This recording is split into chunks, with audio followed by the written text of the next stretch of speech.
Simcha, and B'siyata Dishmaya Gedula, and we all B'ezrat Hashem come to a place where HaKadosh Baruch Hu will open up the gates of Parasha, and the gates of Yeshua, and the gates of Zivug, and the gates of Mazal, and HaKadosh Baruch Hu B'ezrat Hashem will hear all our prayers B'ratzon, and bring us to a place B'ezrat Hashem of Geula Pratit, personal redemption, and redemption B'ezrat Hashem for all Klal Am Yisrael.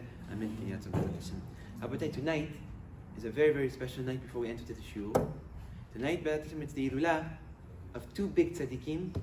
First of all, being Rabbi Mipano, where Rabbi Mipano was known for being one of the greatest students of Arizal, where it said that Arizal made an agreement with Rabbi Mipano. Rabbi Mipano was one of the young boys that stuck to the Kedusha of Arizal and really wanted to absorb as much as possible from his teaching. It said that Arizal, at that time, wanted to make sure that all his teachings, the 8 gates, was to continue to be spread forward. So it says that Arizal made a deal with him. The deal was that if Rabbi Mipano will leave Tzfat, where Arizal was and where Arizal was teaching, and go to Italy, which was very, very far away, and he would send them on a mission, as a result of that, Arizal would promise that this tzaddik, Rabbi Mipano, would receive nevuah, he would receive like prophecy, where he will be able to open up a teaching that was never before discovered. And it says that Rabbi Pinto accepted that promise and went to Italy. Why he went to Italy? He went to Italy because at the time, all the printing that just started was all in Livorno. Where all the Rabbanim that wanted to get the book printed needed to go to Livorno, and there they no longer needed people to write it, but they had printing factories. And Rabbi Pinto went as the Shaliach of Arizal, and he printed Arizal's books, and he printed 42 books of his own. That these 42 books are books of what? They're books that focus on almost one thing. They focus on the entire Chokhmah, the Gilgulim. And one day, B'ezrat Hashem, we have many, many requests of doing maybe in the afternoon, so it's more like a limud, of sitting down and to go through all the Gilgulim that Rabbi Pinto actually explored. Where Rabbi Pinto, he was known for taking specific figures that exist in the Torah and mamash explain how they returned and who they returned, which are other figures in the Torah, and what one did to repair the other one. Or in other words, a breakdown of the entire world of Gilgulim, of the tzaddikim, of our forefathers and of our sages. So really, Rabbi Pinto was famously known as the tzaddik that directs neshamot on their path through this long journey of Gilgulim. So it's a great opportunity, Rabotai, to take this moment and to B'ezrat Hashem light the candle to Rabbi Pinto, and may He all bring us to the path that we will accomplish and complete why we were sent here in this world from the first place. And this night is important for a different reason. It's the Ilula of his teacher. Which, like we mentioned, who is the teacher of Rabbi Pinto? Arizal. Well, tonight we celebrate the day where Arizal, Rabbi Yitzchak, went up to L'Orot Elohim, the tzaddik, the neshama, that pulled neshamot forward. And this is what, Rabotai, we think that is mamash a strategic act of HaKadosh Baruch Hu, putting the Ilula of Arizal at this moment of time right before Tisha B'Av, and at this moment of time leading up to Rosh Hashanah Yom Kippur. You know, Rabotai, we always, whenever there's individuals that come forward and they ask us, they say, we're going to Eretz Israel, and we have one day that we are able to visit, and we have one day we're able to explore Eretz Israel. Where should we visit? We have either the Kotel or Tzfat. We always, without a doubt, advise to go where? To go to Tzfat, to go to Ari. Why is that? So, Rabotai, all the Mekubalim, they taught us that Arizal, his neshama and his root of his neshama was one thing. It was tikkun other neshamot. The reparation of other neshamot.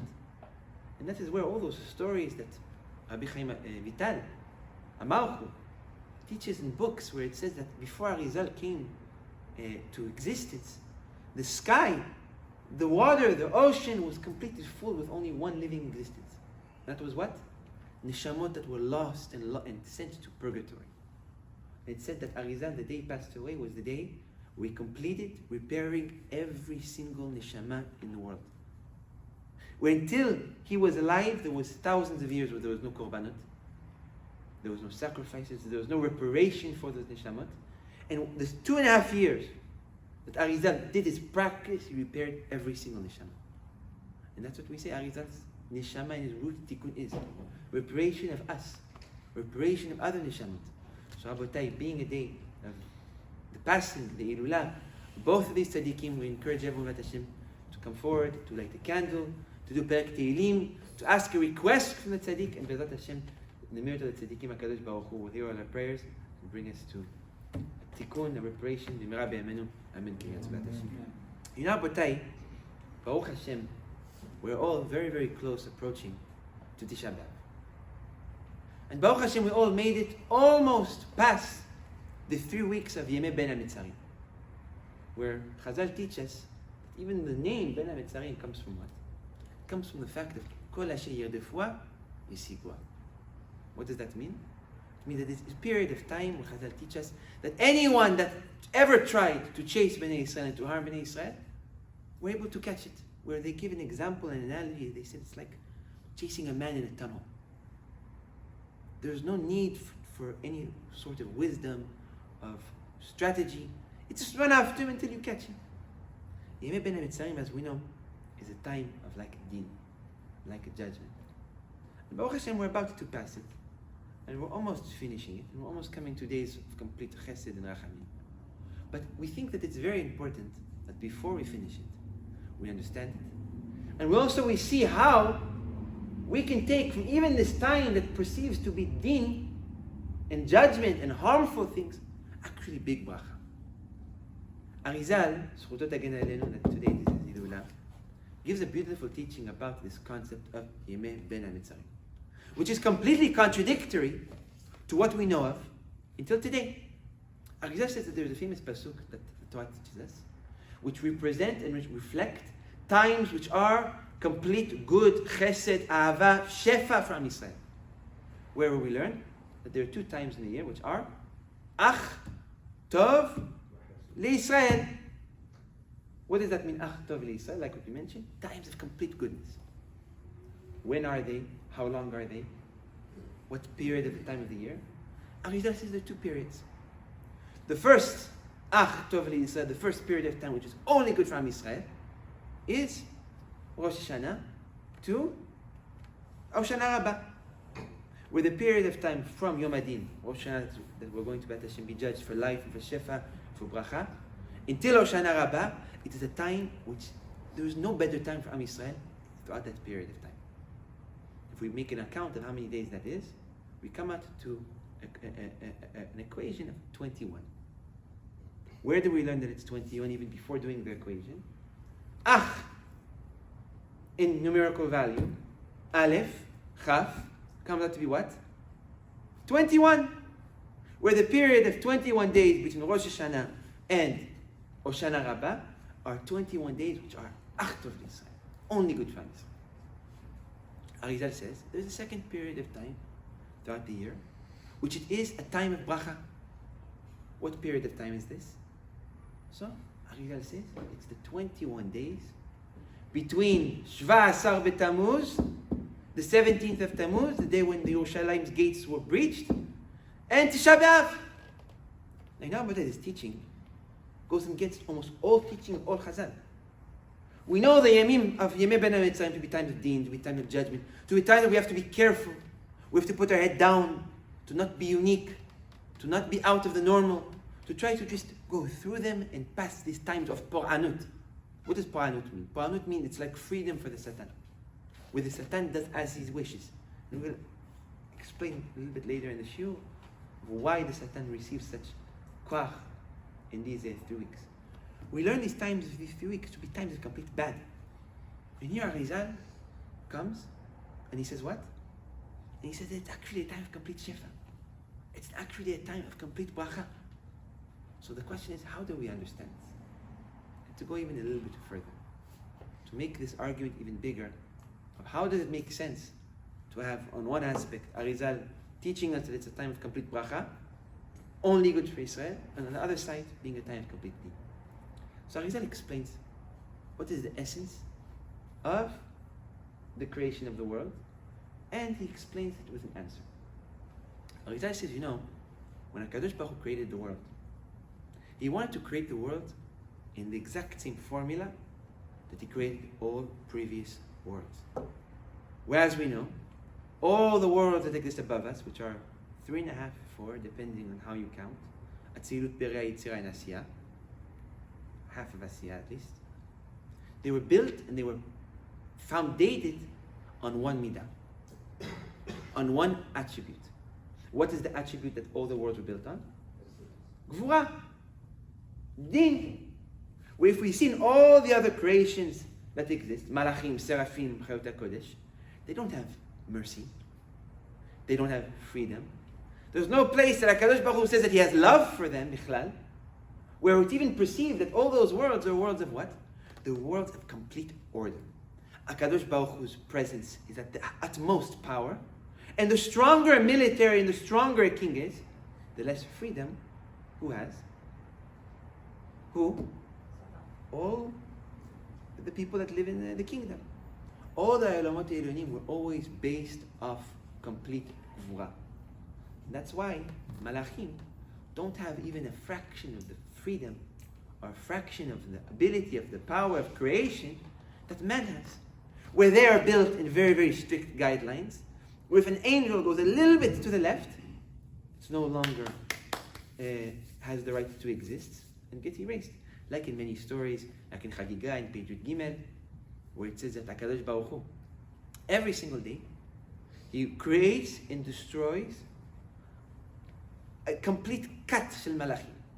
So kat, it's very, very, and not concrete on what number it is, but what we know, it's in the thousands, in the millions.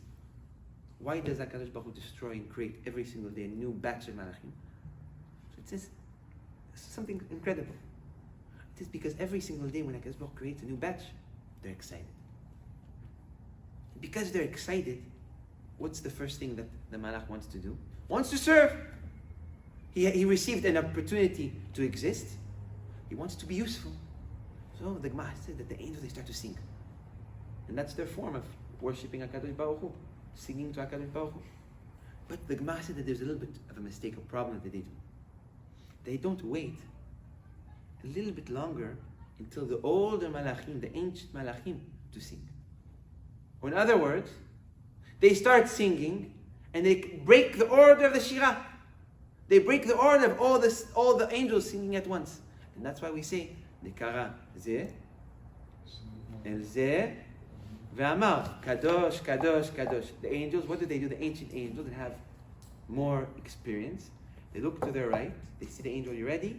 They look to their left, they see the angels, you ready? And then they look straight, and then they all start singing at the same time. Why? Because in the Olamot Elyonim, the Gvura is the foundation of the world.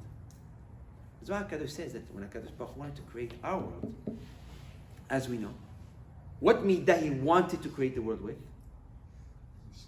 Gvura. Where the beginning, the first day of the existence of the world was what day? Rosh Hashanah. Rosh Hashanah is a day of chesed or a day of gvura? Day of din, day of gvura. When HaKadosh Baruch Hu was creating the world, that's what HaKadosh Narizal brings. He wanted to create the world like He created all the other worlds. There is presence of HaKadosh Baruch Hu at a very high level. There's a lot of strength of HaKadosh Baruch Hu's kingdom, and as a result, the world works in a very, very good manner. So Narizal says that's what HaKadosh Baruch Hu did. He started to create the world of Asiya. But in the world of Asiya, there was an element that didn't exist in all the other worlds, that kind of did a mess up in the design. What was that element? Material.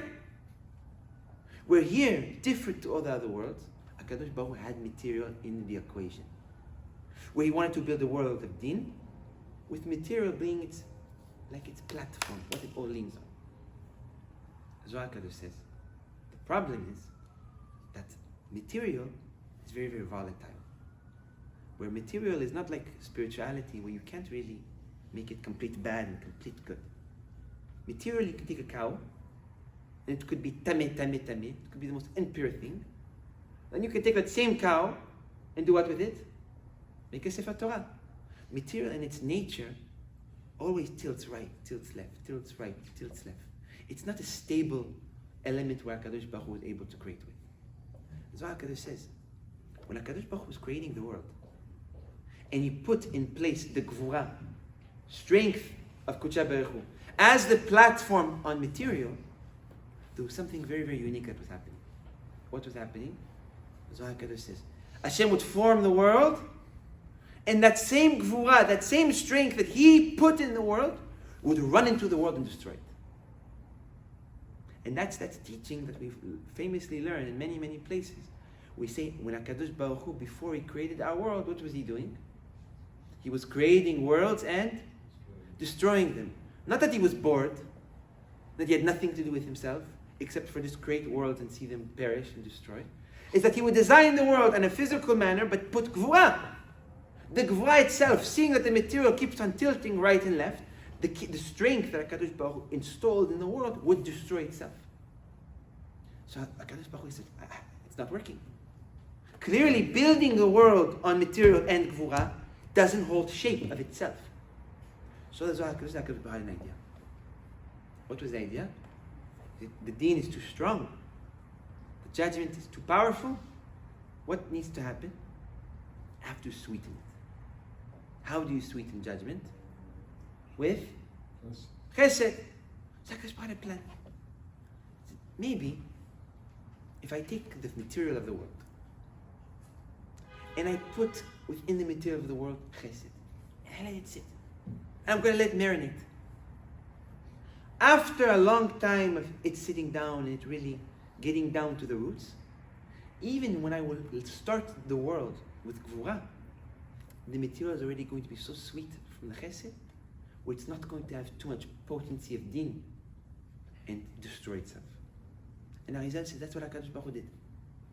He took the world before Rosh Hashanah, before Yom Adin, and he brought down chesed. How did he bring down chesed? He brought down chesed, kemispar chesed. What does that mean? He brought down kindness in the form of kindness. In the days of the count of kindness. What does that mean? It means that he brought down 72 days of chesed before Rosh Hashanah. Why 72? The miracle value of chesed is what? 72. Chet, 8. Samech, 16. Dalet, 4. What comes out of that? 72. We're 72 days before the creation of our world. HaKadosh Baruch Hu said, I'll let the chesed sit. After the chesed sits in it, will influence the world. I'll open the world up with din, and it will be fine.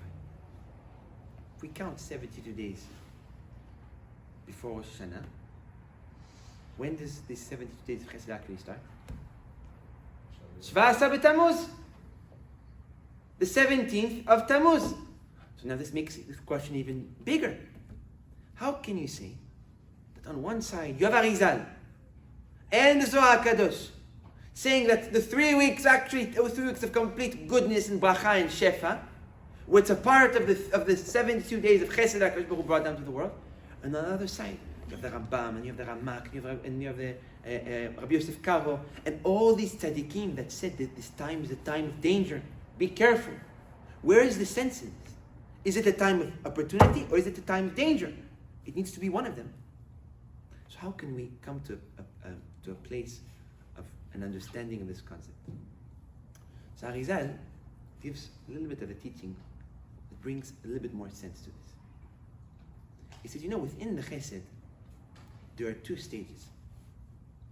Chesed cannot just come in the form of pure chesed. Chesed needs to come in what? In the form of chesed with like a little bit limitation. It's like what we had on Parashat Pinchas. If we see the Parashat Pinchas, we see that HaKadosh Baruch Hu gives them honor above all limit. Okay, you did the mitzvah. You did a miracle. You did Misirut Nefesh. You did something for HaKadosh Baruch Hu. What is so big about it that HaKadosh Baruch Hu gives them Ot Brit Shalom, a covenant as significant as Tefillin and Shabbat or Milah? That's how big the covenant was. He gave him everlasting life. Pinchas, that is held as the tzaddik that had dozens of Kohanim Gedolim under him. What did he do which was so special to deserve such honor and kavod? So the answer that we gave, we brought from Rabbi Pinto, and it's something really incredible that we can learn even throughout our day-to-day life. Rabbi Pinto brings from the Zohar Kadosh, when HaKadosh Baruch Hu leads the world on a daily basis with two midot. Midat, of course, chesed, kindness, arach u'mechanun, and midat, agvura, something that we can also see within our own personal life. It's how we function. All our day-to-day asakim that we la'asok b'hem, that we keep ourselves busy, are done with what? With what limbs? Hands. Our hands. Where the first hand, chesed, the right hand is chesed, and the left hand is gvura. Zohar HaKadosh says that HaKadosh Baruch Hu leads the world every single day with both of these midot. Midat HaChesed and Midat HaGvura. But Midat HaChesed and Midat HaGvura are not distributed evenly. Whereas the Zohar HaKadosh says all the day Hashem leads bechesed. Throughout the entire day Hashem leads kindness. Only good. But only chesed is dangerous. Because only chesed, or pure chesed, that is very, very rich, can bring Bnei Israel to a place of sin. How so? Chesed, Zohar HaKadosh says, comes in the form of love, which love is an emotion. And emotion is usually the biggest aspect of pulling people to sin. So if you have only emotion, only love, that's going to end up turning into desire, because you love that, you want that. And that desire will end up turning into sin.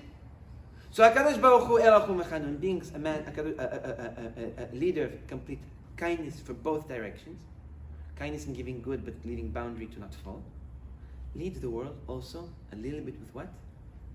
With Gvura, with Din. Where once a day, Hashem gets upset. And that moment of rage, that he leads the world with rage, which it's not him just being upset because somebody made him upset, it's a rage of Gvura, of strength. It allows Bnei Israel to also not only have only chesed, but to have a balance where you do the mitzvot in the Torah like you are supposed to, with love, b'chol levavecha, b'chol nefshecha, b'chol meodecha, which is the essence of the entire Torah kula. But also you have to have a little bit of fear of God. That's that moment of rage. And as long as you have a little bit of fear of God, combined with the ahava, you will always come to a place that as much as your emotion will be powerful, it won't pull you to a place of chas v'shalom, an abundance of emotion that will cause you to sin. That's what Rabbi Pinto says, that why Pinchas' act was so big. Bilam HaRasha knew the secret. And he knew that the moment that he would be upset, or in other words, lead the world b'din, it's an opportunity to tie to that din a curse. And if he ties that din a curse, that curse will go very, very far. So what did HaKadosh Baruch Hu do throughout the entire days of Bilam? The Midrash says, and even Rashi brings, where HaKadosh Baruch Hu said, if I will be angry and I will be upset and lead the world with Gvura, Bilam will curse. So what am I going to do? He canceled out that moment of Gvura. Where he said, as long as I will not be upset, Bilam will not be able to curse Bnei Israel. But now this caused another problem. What was the problem that was caused by this? That now that there's only chesed, Bnei Israel are very likely to do what? To sin. And Bilam knew that too. Where he said, now that Bnei Israel are so deep in chesed, I will throw a woman in front of them, and they will all fall. Pinchas, what made him so big was that he had the ability to act on behalf of HaKadosh Baruch Hu. We saw that the world was missing Gvura, the world was missing strength. HaKadosh Baruch Hu's leadership in the world couldn't act in a form of strength. He took the initiative to bring strength and to install within Bnei Israel an aspect of Gvura, where complete pure chesed could actually turn into a place of sin. And that's what Rabbi Pinto teaches in Yeshivat Nefesh, that happened with the first Bet HaMikdash, and the destruction of the first and the second Bet HaMikdash. The first Bet HaMikdash that was built by who? Shlomo. Shlomo, that HaKadosh Baruch Hu gave him the throne. where for 40 years Shlomo sat on the throne. Rabbi Pinto says, what was the problem with the first Bet HaMikdash? The first Bet HaMikdash was built on complete chesed, on complete love. But as a result of that, what did Bnei Israel do? They sinned with the three worst sins. Shvut damim, Gilu Arayot, and Avodah Zarah. HaKadosh Baruch Hu corrected that. Where in the second Bet HaMikdash, he left even Roman kings to rule. Where Roman kings ruled at the time of Bet HaMikdash. They built half of Bet HaMikdash.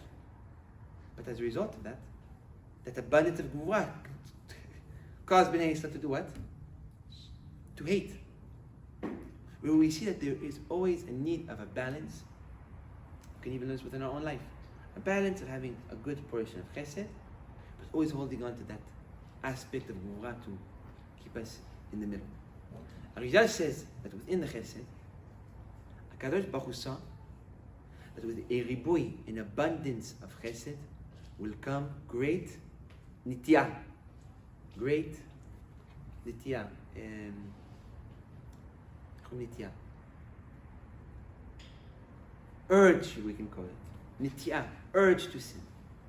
As a lack of fear. So Arizal says HaKadosh Baruch Hu took the chesed and he split it into two pieces. Where half of the chesed will be chesed that is completely revealed, available to all, and a piece of the chesed will be chesed which is completely hidden. Chesed that is too high for us to reach. Chesed that HaKadosh Baruch Hu knew that if he was to come down to the world in a revealed manner, it would be too much. To what quantity do they both break? Argues is simple. 21 out of the 72 of days of chesed are chesed which is completely revealed. Chesed that is too high for us to touch on a normal basis. And 51 days of these days of chesed that HaKadosh Baruch Hu brought down before Rosh Hashanah were days of what? They were days of chesed but available to all. Not too pure, not too concentrated. Arizal says that these days of Ben HaMetzarim, they are actually days of what? Of complete chesed, of complete kindness. The only thing is that kindness is not available to us. That kindness is not something that we can all just reach our hand and grab. But the one that has the ability and the thought to really put his hand out there and to connect himself to that source of chesed, the amount of shefa and the purity of that chesed that he would bring down to his life is purer than any chesed you can achieve throughout the entire year kula. And that is why Arizal says that this period of time is what? It's a time that could potentially be what? Achtov Israel. It could be a goodness that is uncomparable like any other goodness throughout the entire year. But we need to have the ratzon, and we have to, our ishtadlut, our effort, to be a part of this chesed that HaKadosh Baruch Hu brings down to the world. Like we mentioned this morning, the Chassidim would explain it in a little bit of a different way. The Chassidim would explain it in a manner where it says, Kol asher yirdefua yasigua, anyone who chases it will catch it, which we translate that to any enemy that chases Bnei Israel, caught Bnei Israel. The Chassidim would say, no. That pasuk is not even talking about the enemies catching Bnei Israel. It's talking about Bnei Israel catching Hashem. Where if you run after HaKadosh Baruch Hu in this period of time, you're guaranteed to catch him. How so? So we said this morning something that all the Chassidim taught with great confidence throughout the entire 3 weeks of Yemei Ben HaMetzarim. We said, it says in the Zohar HaKadosh, when HaKadosh Baruch Hu was destroying Bet HaMikdash, or at least the second Bet HaMikdash, he didn't want what happened in the destruction of the first to repeat itself. So what happened in the first Bet HaMikdash? There's many Gemarot, Masechet Shabbat, many Zohars, that they tell the story of when HaKadosh Baruch Hu destroyed Bet HaMikdash, the fight that the angels put to try stopping Hashem from being a part of that suffering. So Zohar HaKadosh says that in the second Bet HaMikdash, HaKadosh Baruch Hu wanted to make it clear. What did he do? Zohar HaKadosh says he called all Malachim Aharon, all Malach HaShamayim, and he told all Malach HaShamayim, right now on Shivasa B'Tammuz, I'm about to allow the Romaim to break the gates, I don't want to see it at all. I don't want to be a part of it. I don't want to need to see my lovely Yerushalayim come to a place of destruction. So this is what HaKadosh Baruch Hu tell all the Malachim. To all the Malachim, I am exiling myself. Where for 21 days, Zohar HaKadosh says, Kisei HaKavod is what? Empty. No one is sitting on it. HaKadosh Baruch Hu goes down to the world and he exiles himself from all the kingdomship that exists. That is why this time of the year is a dangerous time of the year. Not because it's the time of the year that Hashem is out to punish or looking to who to hurt, Chas v'Shalom. But it's a time where it's the exact opposite. HaKadosh Baruch Hu is not here. So because HaKadosh Baruch Hu is not watching us b'ashgacha pratit like a father and son, as a result of that, we can come to a place that if there is Chas v'Shalom din, or if there is a sin that suddenly awakens and says, I want what's due to be paid, the Satan has that power to get up and to do so, because there isn't that fatherly figure that is protecting us and is giving us big shefa. But the Chassidim would say, within this sorrow and within this suffering, there's a great potential. And they all give different examples, different analogies, different ways to explain it. But one of the analogies that is very, very clear and very easy to understand is something beautiful. The Chassidim would say, it's like a king that went hunting. Now, to go hunting as a king, there's a few requirements that need to be different than what the king normally acts. Usually the king travels with an army. You can't travel with an army if you're going hunting. If you're going to travel with an army when you're going to be hunting, what's going to happen? You're going to scare all the animals. So there's a king that went hunting, 2 soldiers, no armor. Armor is heavy, you can't run fast. No heavy weapons, no heavy swords. Just whatever they needed to hunt, they went to the forest. While they're hunting, they're running, and they're so focused on catching whatever animal it was. They look to their right, they look to their left, and what do they realize? They realize they are lost. So now, 2 men with the king, no way to protect themselves, no way to fight a war, no way to bring the king back to his place, and they're lost in the forest. One soldier died maybe from a sickness, the other one died from starvation. Whatever it was, the king finds himself alone. After 3 days of not eating, the king is traveling, trying to find something to eat, something to drink. He sees from very, very far a little shed. He says, maybe this will be my redemption. He knocks on the shed. He didn't say it was the king. Because if he was the king, maybe it's a bad person that lives there. I'll take him for ransom, who knows? He said, I'm a poor man, I haven't eaten for 3 days. Give me something to eat. So this poor man, he saw another man that is suffering, that is hungry. He said, I will give you whatever I have. So he runs to his kitchen, tries to find whatever food he has left, and he finds in one of his pantries 1 piece of dry bread. He approached the king, and he said, look, I haven't eaten 2 in a few days. I have 1 piece of dry bread. Let's split it in half. You take half, and I take half. The king was, even though he's used to royalty, he was happy. He grabbed the bread, he ate it with big happiness, he rejoiced. It was like the redemption for him. The Chassidim said, when the king finds his way back to the throne, he finds his way back to the palace, when he's going to sit on the throne of the king, what reward will he give that poor man that cut his meal in half? He will give him a reward that he never gave to any man in the world. Even though if he was to give that dry bread to the king while he was sitting on the throne, what would happen? He would be executed for it. The Chassidim say, this period of time, put aside that it's the time of chesed, it's the time of reaching to big shefa in our life, whatever it is, it's a time where HaKadosh Baruch Hu is here and he has no kingdom behind him.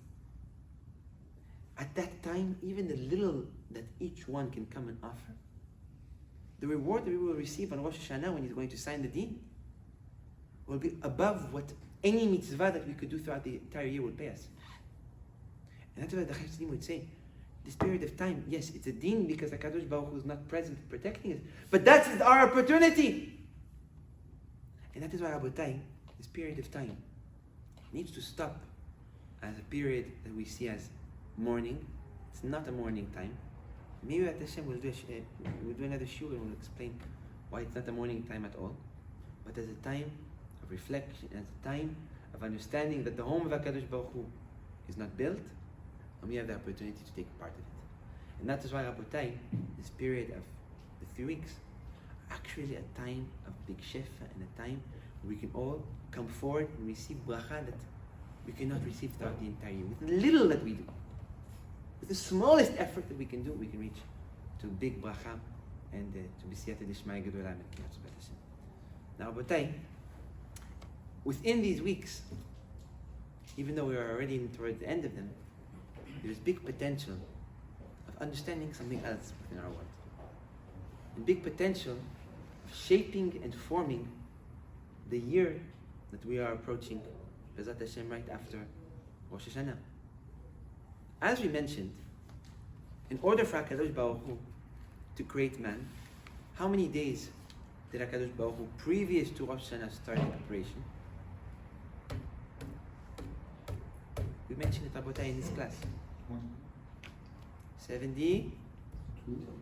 Why 72? So as we mentioned, man as a material creation couldn't stand the potency of the deen. So 72 days before Rosh Hashanah, the preparation of the creation of man needed to already be put into a fruition. That's why HaKadosh says that that form of building man didn't just necessarily come in a physical aspect, but it comes in what? From the spiritual side. On the day where HaKadosh Baruch Hu created man, he didn't just put some dirt together and figure out what he's going to do as he goes. It's not like a lot of the contractors here in Los Angeles. They come to the house and they say, we'll break and we see what's under, and from there we're going to see how we're going to do our job. Bichlalo. HaKadosh Baruch Hu designed everything from the beginning before arriving to the creation itself. That's why HaKadosh says that every single form of creation within HaKadosh Baruch Hu's world, or design more likely, comes in the forms of what period times? Weeks. HaKadosh Baruch Hu created our world in how long? In a week. He couldn't create it in a day, he couldn't create it in a month. All forms of creation are weeks. We were given a week, which was 1,000 years, or 6,000 years, to repair the world we destroyed. Whoever remembers, we spoke about it in length in the Sfirat HaOmer time. What's this concept of Shabbatot Teimot? We gave many shiurim about it, which is the concept of forming and building each Sephirah. Where each Sephirah, there's 7 Sefirot are tangible. Each one of the 7 Sefirot have an additional 7 tangible Sefirot within it. 7 times 7 was what? 49. That's the entire concept of Sfirat HaOmer. With the creation of man, so too did HaKadosh Baruch Hu design this in that manner. Where every piece took how long? Or design, whatever it was, whatever, any way you want to understand it. Took how long? A week.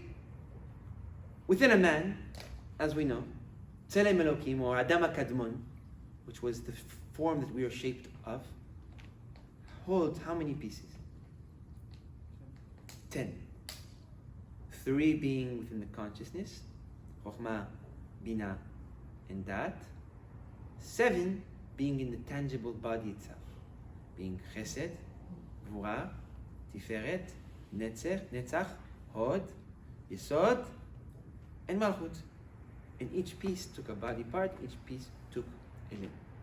3 being for, like we mentioned, the conscience of man.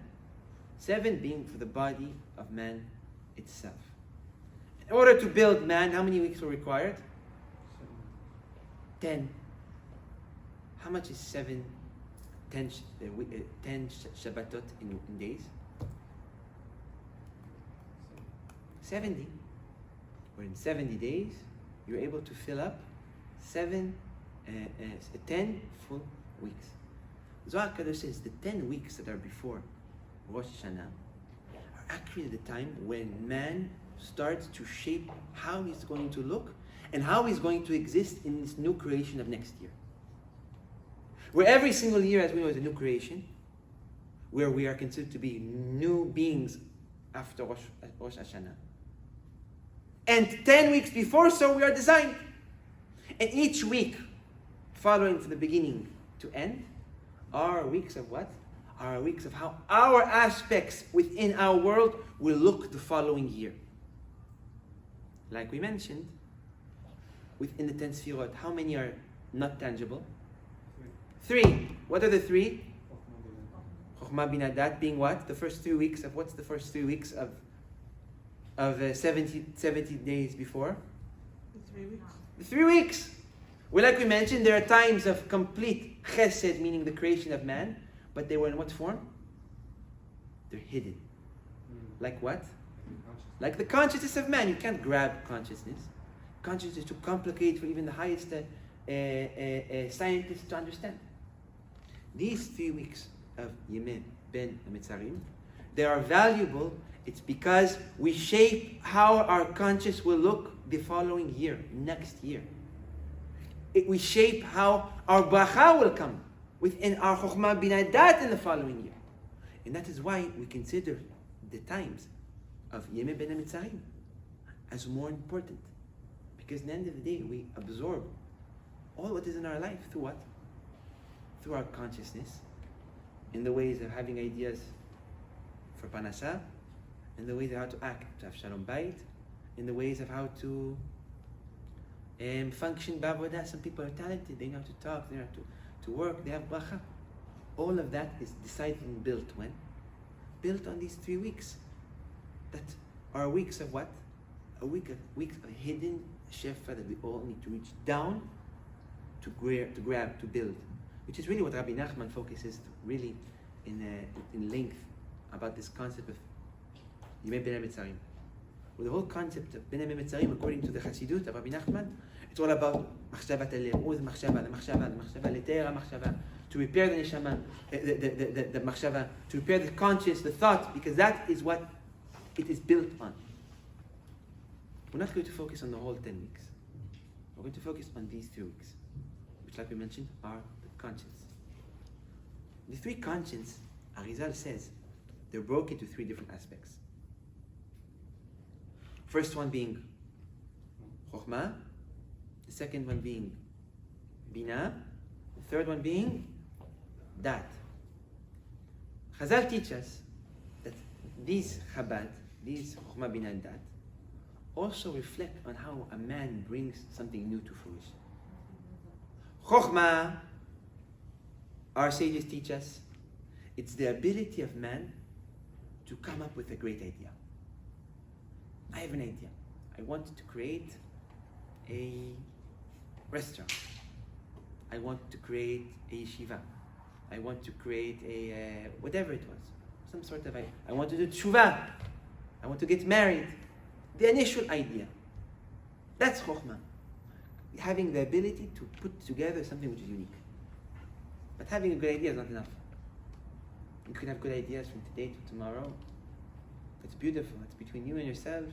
Be happy with it. It doesn't change reality. What's necessary afterwards? Some sort of way of plan of how that idea could be brought to. And for that you need bina. That you need real experience like bina, old wisdom, to know what works and what doesn't work, in order to create a plan of how you're going to bring your idea to a fruition. You have the plan, but even that's not enough. Because you have a great plan, but what is missing now? You need the ability to have the courage, the emunah, and even the chutzpah to bring that idea that you created a plan for to a fruition. And that is a very, very hard push that we have to do. The first week of Yemei Ben Amitzarim is the ideas that we're going to have next year. Second week of Yemei Ben Amitzarim is our ability of having the knowledge to plan out how we're going to bring those ideas to a fruition. And this week the period of time we call 9 days, which we think that it's an extension. There's 72 days, but to create 10 weeks there's only 70 days necessary. Then you have the 9 days. So HaKadosh Baruch extended the last week, 2 more days. 2 more days where you could add an ability of doing what? Of building how you are going to materialize all what you wanted to bring to the following year. And that is why the time of the Tisha Yamim, the 9 days, are days of complete putting aside material and focusing on ourselves, focusing on our mind, focusing on coming to HaKadosh Baruch Hu in a way where we're not involving shtuyot of music and meat and all material things. It's a time where we have to focus on how we are going to prepare ourselves for bringing to a fruition the people we want to bring in the upcoming year. And that is why, Rabotai, these weeks are so important. It's not weeks of danger, it's weeks of potential. It's weeks of bracha. It's weeks that we need to get to work in order to bring whoever we want to be next year to a place of coming to a fruition, especially this week. You know, a lot of the times there are young people, they're smart, they're clever, their ability to think out the box is above all nature, but they don't do anything with themselves. And that's what Rabotai, we gave a very, very important shiur, even before the Chagim, but it wasn't the Chagim, a month and a half ago, about what the challenge of this generation is. And we concluded that the challenge of this generation is not faith, it's not suffering, it's not punishments, it's not people stopping us from doing Torah and mitzvot, but it's what? It's being able to bring our will, our Torah, our mitzvot to a place of action. All the young, they live in this generation of failure to bring their thoughts into fruition. A lot of times we look at them and we say, why aren't you working? Why aren't you pushing? Why aren't you trying your hardest? You have the ability, you're smart.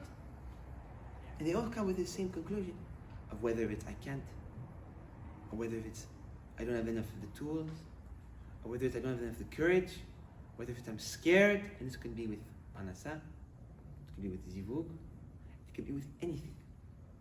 And the reality about it that we came with is that it says in Zohar Kadosh that at the time of the Geulah, the neshamot that will need to be sent cannot be simple neshamot. They needed to always be neshamot of warriors. With the neshamot that are going to have to carry out the last steps of the exile, need to be neshamot that have experience at war. To the point where the Mekubalim teach us that at the time of the Geulah, most of the Gilgulim and most of the neshamot that will come, even Rabbi Pinto is one of them that today is Geulah, will be mostly neshamot and Gilgulim of soldiers. Were soldiers that were lost in war, soldiers that were lost in sin. That the last generation will be a generation of army. But that potential and that koach of being a generation of soldiers also came for our downfall. Where we gave an example in a manner like this. So you take a soldier and you put them in a field. And you let him sit there for 3 months. What's going to come out of him? He's going to lose his mind. A soldier that is dressed for war, he needs that enemy to bring him to a fruition. He needs that fight to bring him to a fruition. You leave a soldier in a field, he will come to a place of complete bilbul of who he is, what he's doing. He's still wearing armor, he's still holding his sword. For what? He's in a field. And on the opposite side, you take a farmer, you put him at war, what's going to happen to him? He will instantly be diminished. Take that same farmer, put him in the field, and take that same soldier and put him in war. What will happen? They will both shine. They will both be able to bring their fruition to reality. This generation is the generation with the most potential, but also the most confusion. The potential that the young of the generation have is more than any other generation. But still, the confusion that they have is more than any generation too. Why is that? Because we are too stuck in our mind A soldier can't be in his mind. A soldier can't be sitting in a field. A soldier loses his identity and loses his direction, loses his core when he's put in a place where he's not at war. And that is the tikkun of this generation. That is the mission of this generation. Not needing to have faith. Faith everybody has today. Everybody has. Goyim have faith. Reshaim have faith. We all have faith. Baruch Hashem, there was a disease last year that put in our heart that there is something big that controls everything. Anything could change in a matter of a moment. Faith there is. Now it's the ability of taking all these people with faith. You have faith. You have emunah. Practice it, Ribbon Olam. Bring it to a fruition. What is missing? And that is why, Rabotai, we think that this week, the last week of Yom Kippur, is so important. It's the week of where we strengthen, how we will bring our ability of materializing our wishes, our goals, our places where we want to be in. And that's what, Rabotai, we think we all need to truly start working. Not working in our mind, not being the soldier that's sitting in the field ready to go to war, but being the soldier that is in a constant fight. Where we all need to always see and search where could we be in act. And as long as we are in act and we are not just sitting in the field, we will always come to a place of having bracha, because faith we have, potential we have, and bracha you will have it. If you are aligned in the right place and you do the ishtadlut, you will have bracha. But we can't have bracha without our ishtadlut, without doing our avodah. And that is what Rabotai, we think, this week can teach us, but also B'at Hashem, a big lesson for all of us to keep throughout the entire year. We need to come to a place of constant fruition and constant action. When we will do so, and when we will always be at a place of growth, only then we can come to a place. I'm not sitting for 20 years as a